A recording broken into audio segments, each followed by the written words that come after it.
ये आकाशवाणी है। प्रस्तुत है हमारा विशेष कार्यक्रम संदेश टू सोल्जर्स।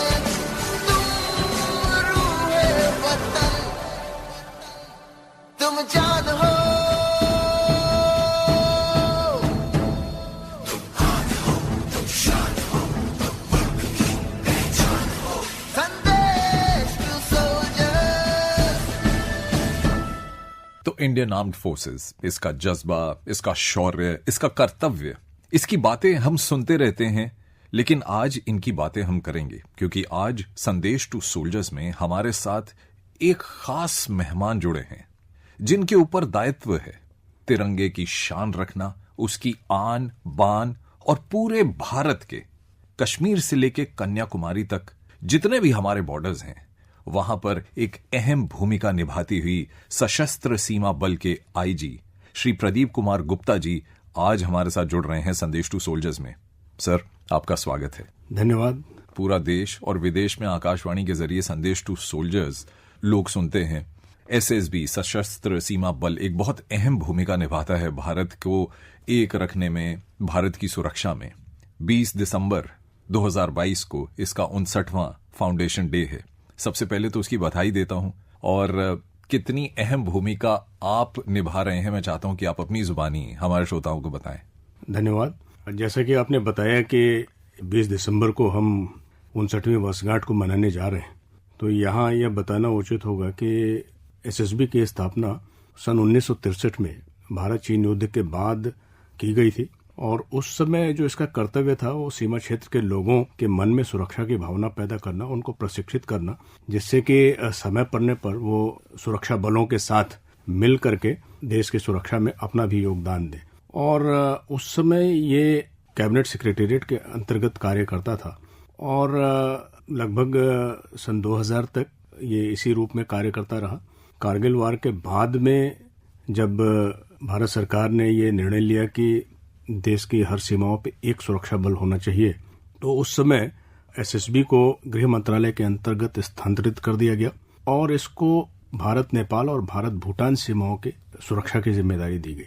तो वर्तमान में एसएसबी की जो मुख्य तैनाती है वो भारत नेपाल और भारत भूटान की सीमाओं के ऊपर है। इसके अलावा जैसा कि आपने बताया कि कश्मीर से कन्याकुमारी तक हम देश की सुरक्षा का कार्य कर रहे हैं। एक तरीके से ये उचित है कि सीमाओं पर तो हम भारत नेपाल और भारत भूटान की सीमाओं पर, लेकिन देश के आंतरिक सुरक्षा में हम कश्मीर से लेकर कन्याकुमारी तक जहां भी गृह मंत्रालय हमें भेजते हैं वहां पे हम जाकर के सुरक्षा को सुनिश्चित करते हैं। सशस्त्र सीमा बल के लिए कभी भी कोई कर्तव्य का पथ अगर कोई तय कर दे तो कोई भी पथ मुश्किल नहीं होता, लेकिन मैं समझ सकता हूं जब हम बॉर्डर के इलाकों की बातें करते हैं तो वहां पे परिस्थितियां उतनी आसान नहीं होती। जो हमारे देशवासी कुछ समझते हैं, कुछ शायद नहीं समझते, लेकिन किन किन उन बाधाओं को पार करके, चुनौतियों को पार करके वो कर्तव्य पथ पर चलती है सशस्त्र सीमा बल। आपने सही कहा। अगर हम विकास की बात करें तो जो देश का मुख्य क्षेत्र है उसकी तुलना में सीमाओं में विकास निश्चित रूप से देर से पहुंचता है। तो आज के दिन में जो भारत की सीमाएं हैं वहां पर मुख्य क्षेत्र के तुलना में जो सुविधाएं हैं वो निश्चित रूप से बहुत कम है। और जैसा कि मैंने बताया कि सन 2001 में हमें भारत नेपाल सीमा की सुरक्षा की जिम्मेदारी दी गई, उसके बाद 2004 में भारत भूटान की सुरक्षा की भी जिम्मेदारी हमें दी गई। तो जब इन सीमाओं पर जाने के बाद हमने देखा कि हमें अपने कैंप एस्टैब्लिश करने हैं और लैंड एक्विजिशन करना है, तो वहाँ पर जो सुविधाएं चाहिए कैंप एस्टैब्लिश करने के लिए वाकई बहुत कम थी। और अभी भी मतलब देखा जाए तो बहुत कम सुविधाओं के बीच में हम लोग रहते हुए अपना काम कर रहे हैं। और ऐसी परिस्थितियों में अगर आप देखें तो कम्युनिकेशन फैसिलिटीज़ अच्छी नहीं हैं और बहुत सारे कैंप्स ऐसे हैं जहाँ की रोड कनेक्टिविटी नहीं है। आपको काफ़ी लंबे समय तक पैदल जाकर के कैंप में आप पहुँचते हैं और ऐसे में जो हमारे जवान वहाँ पे तैनात हैं उनके लिए एक बड़ी चुनौती होती है कि अपने परिवार वालों के साथ कैसे संपर्क में रहा जाए, क्योंकि बहुत सारे हमारे जो सीमा चौकियां हैं जहां पर मोबाइल कनेक्टिविटी भी नहीं है। तो हम अपनी तरफ से प्रयास जरूर करते हैं कुछ जो भी पॉसिबल अल्टरनेटिव्स हैं उसको मुहैया कराने का, लेकिन फिर भी देखा जाए तो सीमा क्षेत्र में रहना ही एक तरीके से चुनौती है। मेरे ख्याल से वो एक मूवी आई थी बॉर्डर, उसमें बहुत सारी चीजें दिखाई गई कि सीमावर्ती इलाकों में जो हमारे फौजी भाई हैं उनका संपर्क एक पोस्ट कार्ड के जरिए हो रहा है, एक चिट्ठी के जरिए हो रहा है। तो जब पोस्टमैन वो चिट्ठी लेकर आते हैं तो कितना मायने रखती है उन हमारे सीमावर्ती इलाकों में जो फौजी भाई हमारी सुरक्षा कर रहे हैं। तो वो बॉर्डर मूवी में जो चीजें दिखाई गई वो कहीं ना कहीं मेल खाती हैं आपकी बातों से। बिल्कुल बिल्कुल, मतलब हमारी बहुत सारी चौकियां तो ऐसी जगहों पे है जहां पर हम सिर्फ एक दूसरे की ही शक्ल देखते हैं। अपने चौकियों में जो लोग हैं कई कई दिन तक मुझे लगता है कि दूसरे किसी की शायद शक्ल भी नहीं देख पाते हैं। और ऐसे उसमें जैसा कि आपने बताया कि आजकल तो ठीक है कि आजकल ऐसी सुविधाएं हो गई हैं कि आप मोबाइल वगैरह के थ्रू आप अपने परिवार से जुड़े रह सकते हैं, लेकिन जब मैंने बल को ज्वाइन किया था उस समय तो परिस्थिति यही थी कि हमारे लोग अपने परिवार वालों के साथ सिर्फ पत्र के माध्यम से ही जुड़े रहते थे।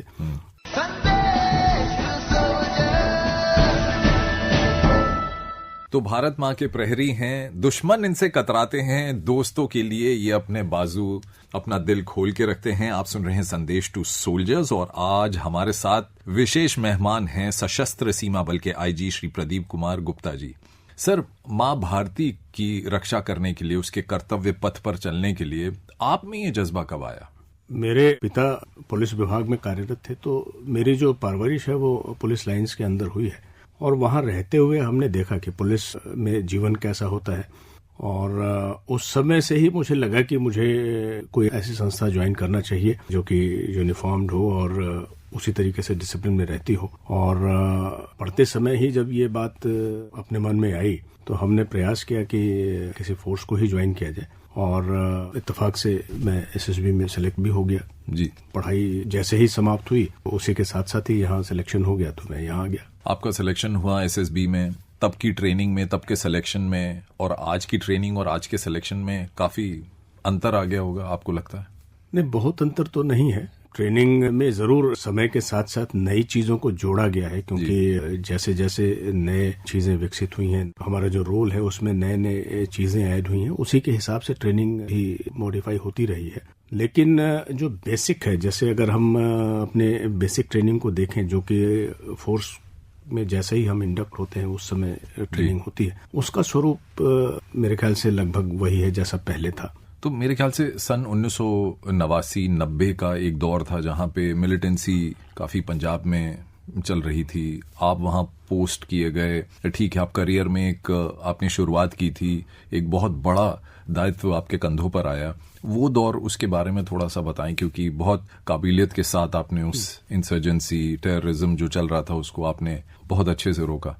जैसा कि मैंने बताया आपको कि 1987 में मैंने सशस्त्र सीमा बल को ज्वाइन किया था और उसके बाद 65 हफ्ते की ट्रेनिंग हुई और ट्रेनिंग के बाद जब मैंने अपनी पहली यूनिट ज्वाइन की जो कि अल्मोड़ा, उस समय तो उत्तर प्रदेश ही हुआ करता था, आज उत्तराखंड है जी। तो अल्मोड़ा में मैंने सबसे पहली अपनी जो ज्वाइनिंग की। उसके बाद आपने सही बताया कि उस समय पंजाब में मिलिटेंसी अपने पीक पे हुआ करती थी, तो हमारी डिप्लॉयमेंट भी पंजाब में हुई 89 में ही। और उस समय बहुत सारे ऐसे अनुभव हुए, क्योंकि मिलिटेंसी के दौरान आपकी वर्दी ही आपकी सबसे बड़ी दुश्मन होती है।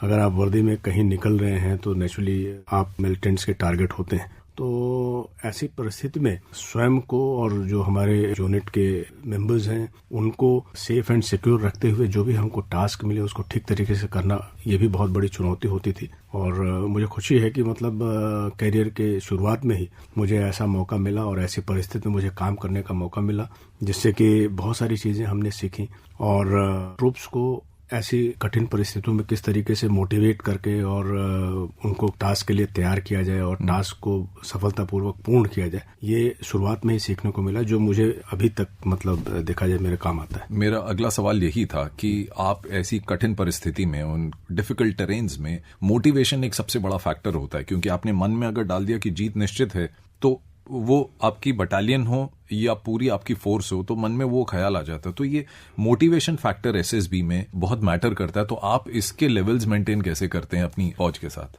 लीडर के लिए जरूरी है कि मतलब सबसे पहले वो सेल्फ मोटिवेटेड हो।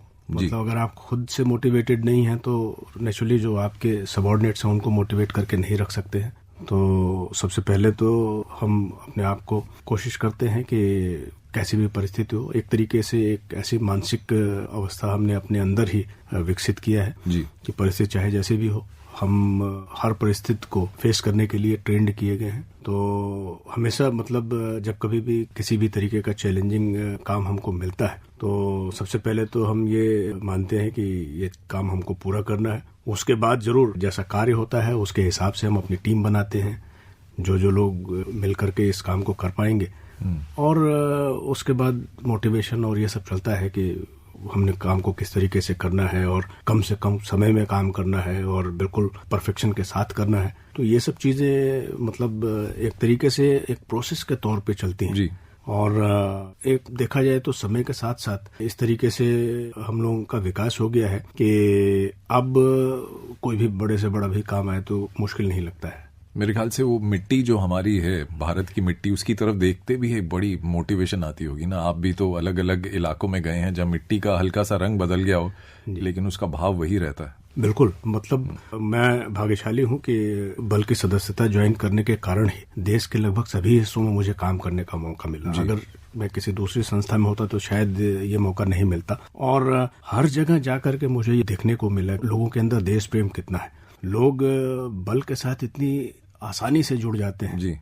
हमारी कोई भी समस्या हो, कई बार हमने देखा है कि हमारे जो सिविलियंस हैं वो हमको हर तरीके से सहयोग करते हैं। अभी मैंने पहले ही आपको बताया कि जब हम 2001 में नेपाल बॉर्डर्स पे गए तो मतलब बॉर्डर की जो जनता है, बॉर्डर की जनता ने ही हमें इतना सहयोग किया और उन्होंने हमारे कैंप को एस्टैब्लिश करने के लिए लैंड प्रोवाइड किया। बाकी इसके अलावा जितना भी सहयोग कर सकते थे किया उन्होंने, सिर्फ इसलिए कि हम देश की सुरक्षा में लगे हुए हैं। तो ये जो जज्बा है ये देशवासियों में बहुत ज्यादा है और ये मैंने देखा कि देश के हर हिस्से में ये जज्बा हमें देशवासियों के अंदर देखने को मिलता है। मेरे ख्याल से देश की जो मिट्टी है उसका अलग ही रंग और उसकी अलग ही खुशबू है।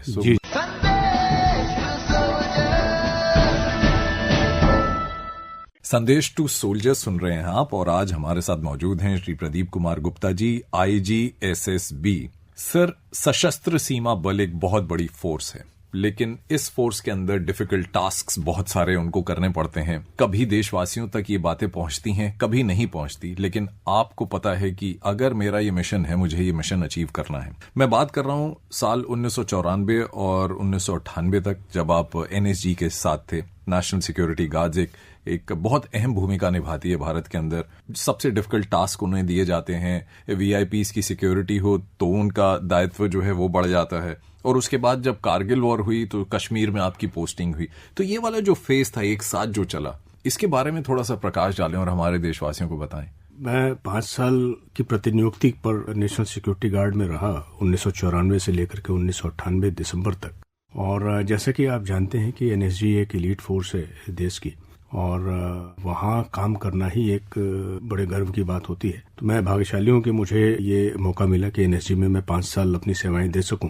एनएसजी का मैंडेट अगर आप देखें तो बेसिकली काउंटर टेररिज्म को डील करने के लिए फोर्स बनाई गई है। और बेसिकली इस तरीके की कोई भी परिस्थिति हो, काउंटर हाईजैकिंग की ड्यूटी करनी पड़े तो वो, या फिर काउंटर होस्टेज रिलीफ ऑपरेशंस करने हो, तो इस बल में काम करते हुए इस तरीके की जो विशेष परिस्थितियां हैं उनमें कैसे कार्य किया जाए, इसका अनुभव मिला। और इस तैनाती के दौरान बहुत सारे ऐसी जगहों में जाना भी हुआ मुझे तो वो भी एक बहुत अच्छा अनुभव रहा। और 1999 में जो कारगिल वार था, उस दौरान भी मेरी तैनाती श्रीनगर में रही, लगभग 1 साल में वहाँ रहा इस दौरान। और इस दौरान भी बड़े सारे मतलब अनुभव हुए, और बल्कि एक अनुभव ऐसा रहा जिसमें कि मैं बिल्कुल बाल बाल बचा। मेरे ऊपर ग्रेनेड थ्रो हुआ, और आज भी जब उसको याद करते हैं तो लगता है कि कोई दैवी शक्ति थी जिसकी वजह से शायद मैं बच गया।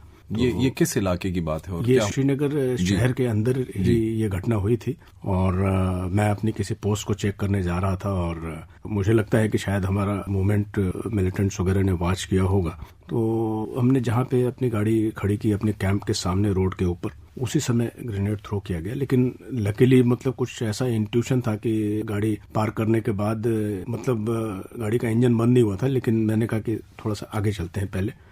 तो हमारी गाड़ी आगे बढ़ी और उसी समय ग्रेनेड थ्रो हुआ। तो मुझे लगता है कि उस समय कुछ ऐसा इंट्यूशन हुआ होगा मुझे कि शायद कुछ हो रहा है और मैं आगे थोड़ा सा निकल लूँ। सर, हम टेररिज्म की बात करते हैं, हम कहते हैं कि अटैक हुआ, हमने रिटेलिएट किया, हमने डिफेंड किया अपने आप को, बट एक और भूमिका भी मेरे ख्याल से आर्म्ड फोर्सेस निभाती है, एक काउंसलिंग करना। जिस इलाके में पीड़ित लोग हैं या जो इलाका थोड़ा सा खराब इलाका है, डिस्टर्ब्ड एरिया है, वहां पे लोगों की काउंसलिंग करना, युवाओं की काउंसलिंग करना, उसमें भी एक बहुत बड़ी भूमिका निभाती है एसएसबी।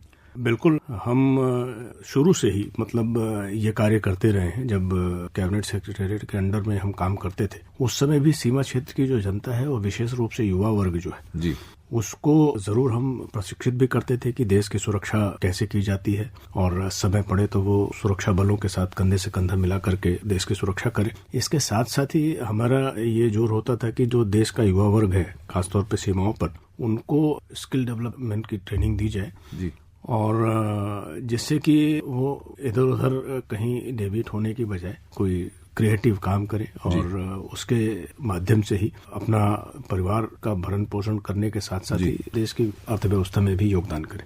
परिवार की आपने बात की, तो एक फौलाद का सीना रखता हुआ एक जांबाज सिपाही देश का, उसके अंदर भी थोड़ा प्यार भरा है, रोमांटिसिज्म भरा है, कुछ गीत, कुछ कविताएं भरी हैं। मैं आपकी निजी जिंदगी के बारे में पूछना चाहता हूँ। मैं चाहता हूँ कि आप हमें सभी देशवासियों को बताएं अपनी बेटर हाफ के बारे में। जी जी, सैनिक के अंदर मुझे लगता है कि ज्यादा ही कोमल हृदय होता है जी, जो अपने मातृभूमि के साथ प्यार करता है। तो जाहिर है कि जो उसकी व्यक्तिगत जीवन है, उसमें अपने परिवार वालों के साथ भी उसी दृढ़ता के साथ जुड़ा रहता है। और अगर हमारे जीवन को आप देखें तो सीमा क्षेत्र में तैनाती के कारण लंबे समय तक हम परिवार से दूर रहते हैं, और ऐसे समय में जो हमारे परिवार के सदस्य हैं, निश्चित रूप से मतलब किस तरीके से वो हमारे अनुपस्थिति को फेस करते हैं जी, ये बहुत बड़ा मतलब चैलेंजिंग काम है परिवार के सदस्यों के लिए, सभी सैनिकों के परिवार के सदस्यों के लिए। बाकी जैसा आज तो खैर ऐसी सुविधाएं हो गई हैं कि हम बात कर लेते हैं परिवार के सदस्यों के साथ जब भी बॉर्डर पे होते हैं, लेकिन पहले ऐसी सुविधा नहीं होती थी। सर, मैं सीधे सवाल पे आता हूँ। मैं चाहता हूँ कि आप हमें बताएं कि आपकी और आपकी जो बेटर हाफ है, आपकी धर्मपत्नी, उनसे आपकी मुलाकात कैसी हुई? क्योंकि फौजी लाइफ तो हम चाहते हैं, you're a tough task master, but then कहाँ आपकी मुलाकात हुई और कैसे वो एक फैमिली के रूप में एक पथ तय हुआ? मुलाकात तो मतलब अगर हम कहें तो एक तरीके से अरेंज मैरिज रही हमारी। मेरी जो धर्मपत्नी है वो भी देखा जाए तो चूंकि साइंस स्ट्रीम की रही, और उसके बाद 1992 में हमारा विवाह हुआ। अभी देखें तो 30 साल से ज्यादा का वैवाहिक जीवन हो गया हमारा। सर, आपके चेहरे में खुशी है 30 साल कहते हुए, मैं समझ सकता हूँ कि 30 साल का योगदान रहा आप दोनों का देश के प्रति। जी जी, तो मैं जैसा कि अभी पहले बता रहा था कि इस 30 साल में मुझे लगता है कि आधा समय तो शायद हमने अलग रह के बिताया होगा, लेकिन फिर भी मैं अपनी धर्मपत्नी का हृदय से आभारी हूँ। ऐसे कठिन समय में भी उन्होंने हमारा हौसला हमेशा बढ़ा के रखा कि घर के बारे में चिंता करने की जरूरत नहीं है और अब अपने कर्तव्य को निभाते रहे। और आज भी कोई तय नहीं होता कि हमें कब एकाएक घर से ड्यूटी पे निकलना पड़ जाए, तो कभी भी हमने उनका हौसला नीचे गिरते हुए नहीं देखा, चाहे मेरी धर्मपत्नी हो चाहे मेरी बेटी हो। तो उन्होंने हमेशा, और उनको इस बात का गर्व हमेशा रहता है कि मैं देश की सुरक्षा में लगा हुआ हूँ। ये चीज बहुत अच्छी लगती है। आपकी एक प्यारी सी बेटिया भी है जो दिल्ली यूनिवर्सिटी में ग्रेजुएशन कर रही हैं। जी जी। तो आप एक फोर्स को मोटिवेट करते हो और आपको मोटिवेट करती हैं आपकी प्रिय धर्मपत्नी। जी।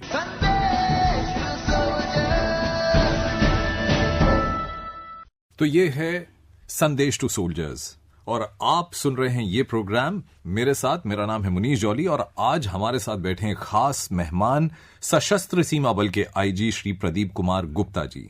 संदेश टू सोल्जर्स सर हिंदुस्तान में भी सुना जा रहा है और हिंदुस्तान के बाहर भी सुना जा रहा है, और हिंदुस्तान के बाहर हमारे जितने भी भाई बहन हैं जो प्रोग्राम को सुन रहे हैं वो ये जानना चाहते हैं अब आगे सशस्त्र सीमा बल का जो उद्देश्य है, जो उनका मोटिव है, कार्य करने की एक प्रणाली है, जिस तरीके से वो अपने आप को मोटिवेट रखते हैं, देशवासियों की सुरक्षा उनके कंधे पर है।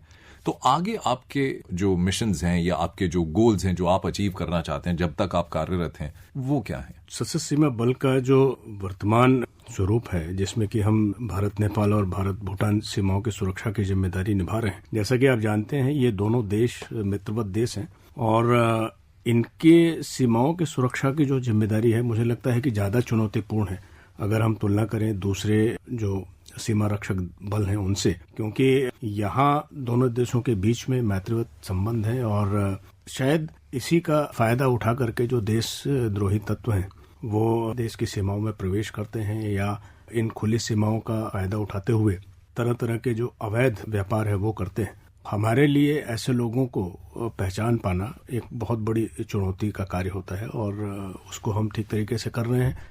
और इस चुनौती को ठीक तरीके से फेस करने के लिए जो हमारे बल के सदस्य हैं वो तो अपनी ड्यूटी करते हैं, नाका पेट्रोलिंग वगैरह की ड्यूटी करते रहते हैं, लेकिन इसके अलावा हम टेक्नोलॉजी का भी सहारा ले रहे हैं। जो आजकल के मॉडर्न आईटी इक्विपमेंट्स हैं उनका भी हम प्रयोग करते हैं, सर्विलांस इक्विपमेंट्स हैं जी, जिससे कि हमें जो हमारा लक्ष्य है इस तरीके के देशद्रोही और जो समाज विरोधी तत्व हैं उनको पहचानने का, वो हम ठीक तरीके से कर पाए। आप जब बॉर्डर पे खड़े हैं, आप जानते हैं कि पीछे माँ भारती का पूरा जो इलाका है उसकी रक्षा आपने करनी है, लेकिन जब हम बॉर्डर की बात करते हैं वो हमेशा ही एक कॉम्बैट मूड में हमारी जो सेना रहती है वो तो तैयार रहती है, लेकिन कॉम्बैट मूड कभी कभी आप जानते हैं कि पड़ोसी देश है तो वहां कोई एक अच्छी कॉन्वर्सेशन, एक अच्छी वार्ता भी हो जाती है। कोई ऐसा इंसिडेंट बॉर्डर का जो यादगार है जिसे आप शेयर करना चाहते हो और चाहें कि वो एक मोटिवेशन या एक बहुत बड़ी इंस्पिरेशन हमारे देशवासियों को दे?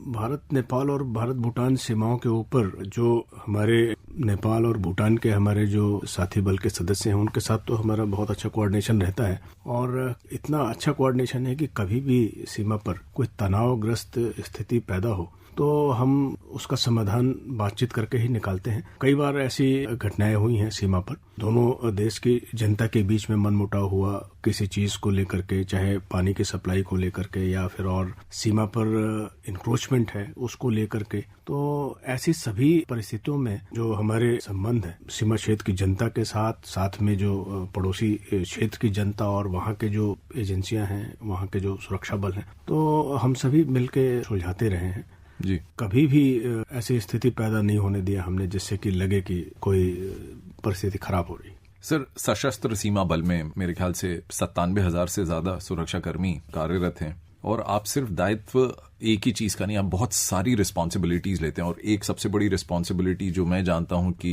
स्पोर्ट्स का जो अरीना है वहां पर भी योगदान काफी देना शुरू कर दिया एसएसबी के हमारे जवानों ने, हमारी फोर्सेज ने, और आप उस स्पोर्ट्स बेंच के हेड भी हैं तो रिक्रूटमेंट्स भी आपके एसएसबी में होती रहती हैं। तो स्पोर्ट्स को बढ़ावा आप कैसे दे रहे हैं, खासतौर से जब 2021 में हमें पता लगा कि हमारे इंडियन आर्म्ड फोर्सेज के ही लोगों ने मेडल्स भी जीते हैं भारत के लिए? स्पोर्ट्स के ऊपर जो देखा जाए तो हम सभी का एक जोर है और एसएसबी में भी स्पोर्ट्स कोटा के अंदर हमने रिक्रूटमेंट शुरू किया 2006-07 से ही और आज के दिन में लगभग 700-800 हमारे पास प्लेयर्स हैं जिनको हमने रिक्रूट किया है स्पोर्ट्स कोटा के अंतर्गत और वो राष्ट्रीय और अंतर्राष्ट्रीय प्रतियोगिताओं में भी भाग ले रहे हैं। सिर्फ इसी साल लगभग 254 मेडल्स अंतर्राष्ट्रीय और राष्ट्रीय प्रतियोगिताओं में हमारे बल सदस्यों ने जीता है। आगे चल के स्पोर्ट्स में अगर या एसएसबी में कोई भी युवा आपसे जुड़ना चाहे या भर्ती होना चाहे तो आप उसको कैसे प्रोत्साहित करेंगे?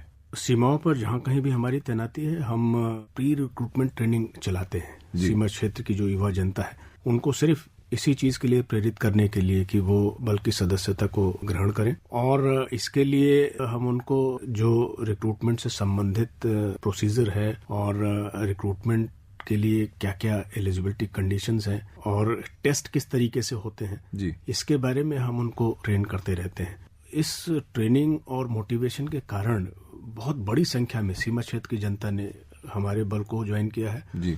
और न सिर्फ हमारे बल को बल्कि दूसरे जो फोर्सेस हैं उनको भी ज्वाइन किया है सीमा क्षेत्र के युवा जनता ने। कोविड का एक दौर था जो बड़ा मुश्किल दौर था। उस समय जो मैन इन यूनिफॉर्म की भूमिका बहुत अहम हो गई थी। आप भी तेजपुर में तब स्थित थे और बहुत अहम भूमिका आपने निभाई वहां उस कठिन परिस्थिति में। उसके बारे में थोड़ा सा बताएं। कोविड-19 वाली जो परिस्थिति थी, निश्चित रूप से देखा जाए कि एक हमारे देश नहीं बल्कि पूरे विश्व के लिए असाधारण परिस्थिति थी और शायद हमारे लिए एक ऐसी एक घटना हो गई कि जो हम अपने आने वाले पीढ़ियों को बताएंगे कि एक ऐसा भी समय था जबकि टोटल लॉकडाउन था हमारे देश में। और ये मैं आपको जरूर बताऊं कि लॉकडाउन पूरे देश के लिए था, लेकिन सुरक्षा बल के सदस्य के रूप में हमने शायद ओवर टाइम काम किया और उसमें इस चीज का हमने ध्यान रखा कि हमारे बल के लोग जो हैं वो कोविड से ग्रसित नहीं हों। और मुझे खुशी है कि मैं जब तेजपुर फ्रंटियर में था तो हमारे फ्रंटियर में बहुत कम घटनाएं हुई और अगर मृत्यु की बात करें तो किसी भी जवान की मृत्यु कोविड के कारण नहीं हुई। तो हमने इस चुनौती को बहुत अच्छे तरीके से फेस किया। अपने फ्रंटियर में हमने कोविड केयर सेंटर बनाया और हमारे जो बल के सदस्य अगर कोविड से संक्रमित होते थे तो उनको हम खुद अपने यहाँ ही रखते थे, उनको ट्रीट भी करते थे। तो ये एक बहुत बड़ी चुनौती थी और इसमें हमने जो सीमा क्षेत्र की जनता है उनको भी बहुत तरीके से सहयोग किया। बहुत सारे लोगों को, क्योंकि बहुत सारे लोगों की रोजी रोटी नहीं रही, हमने अपनी तरफ से उनको जो भी उनकी जरूरत के सामान है वो मुहैया कराए। इसके अलावा कोविड से रिलेटेड जो भी और सामग्री थी वो भी हमने सीमा क्षेत्र की जनता को उपलब्ध कराया। तो एक बहुत बड़ा चुनौतीपूर्ण कार्य था और मुझे बहुत संतोष है कि उस समय मैंने और मेरे फ्रंटियर के करीब 8 बटालियंस थी जी, हमने सबने एक टीम के तौर पे मिलकर काम किया और जो भी हमसे बेस्ट हो सकता था वो हमने अपनी जनता के लिए, अपने ट्रूप्स के लिए किया। से योगदान की बात करें तो आकाशवाणी का भी योगदान है आर्म्ड फोर्सेस के साथ। देश के प्रति हम भी एक दायित्व निभाते हैं। आपका आकाशवाणी के साथ जो जुड़ाव रहा और कोई खास ऐसा लम्हा जहां पे आकाशवाणी ही आपका एक साधन था, मैं कहूँ एंटरटेनमेंट का या संपर्क का, तो वो कुछ आप शेयर करना चाहेंगे? नहीं, आकाशवाणी के साथ तो जुड़ाव हमारा मतलब बचपन से ही है। मतलब अगर आप देखें तो दूरदर्शन तो 82 के बाद शुरू हुआ, उसके पहले से हम आकाशवाणी से जुड़े हुए हैं। आकाशवाणी के प्रोग्राम और खासतौर पे विविध भारती का जो प्रोग्राम है वो तो हम लोग बचपन से सुनते आ रहे हैं जी। और जब कभी भी जो सर्विस के इनिशियल पीरियड्स में तो दूरदर्शन के स्टेशन भी बड़े लिमिटेड जगहों पे होते थे, तो हम लोग इंतजार करते थे कि अगर उस स्टेशन पे जाएंगे तो हमको टीवी देखने को मिलेगा। इसके अलावा बाकी जगहों पे तो आकाशवाणी ही एक जरिया होता था मनोरंजन के लिए या फिर समाचार के लिए। इनिशियल पीरियड में जैसा मैंने आपको बताया कि मेरी पोस्टिंग अल्मोड़ा में हुई, तो अल्मोड़ा शहर में तो बहुत सीमित दायरे में दूरदर्शन के प्रोग्राम देखने को मिलते थे। इसके अलावा जो था वो सिर्फ हम आकाशवाणी के ऊपर ही निर्भर रहते थे और बहुत सारे प्रोग्राम जैसे आपका सुबह 8 बजे का समाचार है या फिर रात में 8:45 बजे का हिंदी समाचार है, ये तो एक तरीके से हमारे दिनचर्या का हिस्सा है जी। ये तो हम जरूर सुनते हैं। इसके अलावा और भी जो प्रोग्राम है, मनोरंजन के जो प्रोग्राम है वो भी आकाशवाणी के माध्यम से ही हम सुनते रहते थे। और आज भी जो एफएम है वो मेरे ख्याल से सुबह उठते ही एफएम के 2-3 प्रोग्राम तो मेरे जरूर हैं कि हम सुनते हैं, तो उससे काफी अपने आप को अपडेट करने में ही मदद मिलती है।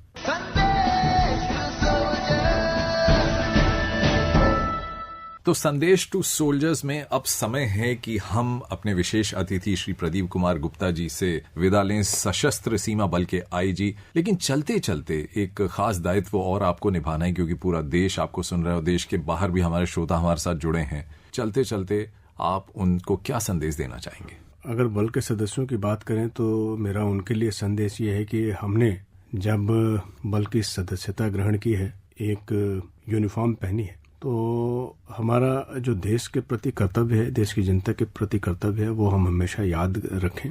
और उसके लिए आवश्यक है कि हम अपने आप को शारीरिक रूप से, मानसिक रूप से स्वस्थ रखें, क्योंकि अगर हम शारीरिक और मानसिक रूप से स्वस्थ हैं तो कोई भी बड़े से बड़ा कार्य हमारे लिए मुश्किल नहीं है। और देश की जनता के लिए तो मेरा संदेश यही रहेगा कि सुरक्षा बलों को आप जरूर सपोर्ट करते रहें, जैसा कि आप हमेशा से करते आए हैं, और देश के सुरक्षा बल को कभी भी नीचा नहीं होने देंगे। एक सवाल मैं हमेशा सबसे पूछता हूँ, आज आपसे भी पूछता हूँ, और एक हिंदुस्तानी से सवाल पूछ रहा है।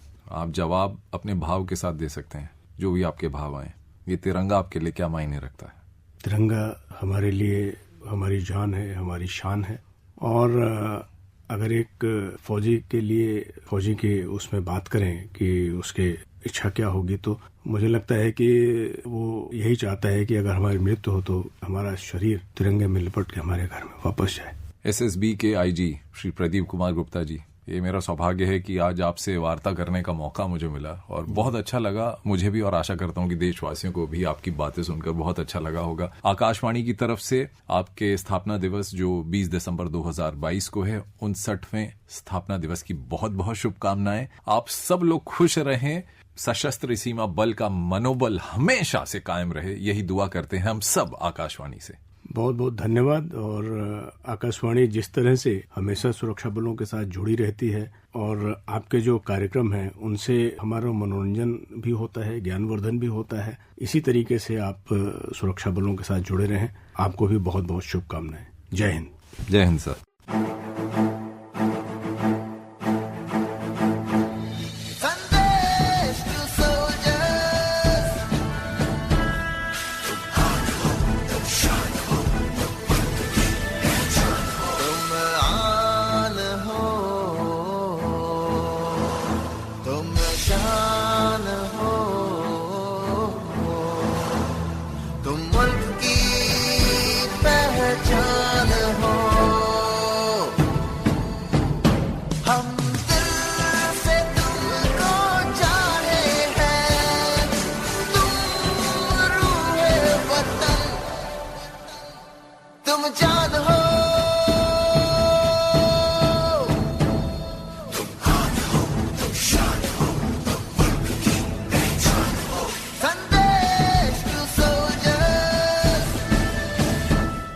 अभी आप सुन रहे थे हमारा विशेष कार्यक्रम संदेश टू सोल्जर्स।